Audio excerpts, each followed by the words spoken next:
Patok na patok sa fans ang unang pasilip na behind the scenes ng bagong aurahan nina, Coco Martin at Julia Montes para sa inaabangan nilang kapamilya.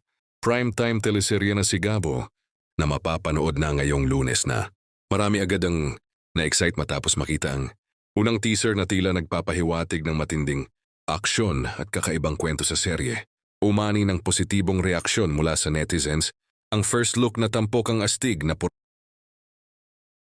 naka-leather jacket, kapansin-pansin ang kanilang kumpiyansang mga ngiti. Marami ang nagsabi na tila ibang level na naman ang ihahandog ng tambalan sa bagong proyekto.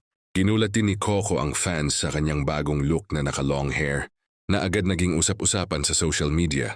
Samantala, palaban din ang dating ni Julia na makikitang nakasakay sa isang sports car na lalong nagbigay ng excitement sa mga taga-suporta ng kanilang tambalan.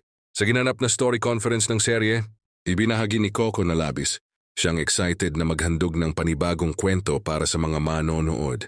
Ayon sa kanya, sinigurado nilang may bago at kakaibang konsepto ang palabas upang mas lalo itong kaabang-abang para sa pamilyang Pilipino. Dagdag pa ng aktor, bawat linggo ay may iba't ibang misyon na mapapanood na may halong aksyon, comedy at romance kasama ang star-studded na cast.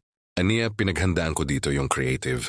Sinigurado namin na iba at bago yung kwento para may bago kaming maihain sa mga manonood. Ipinagmamalaki rin ni Julia ang bagong serye lalo na't si Coco mismo ang bumuo ng orihinal na konsepto nito. Iyon sa aktres, proud siya na maging bahagi ng proyekto at excited siyang makita kung paano uusbong ang kwento at ang journey ng bawat karakter sa palabas.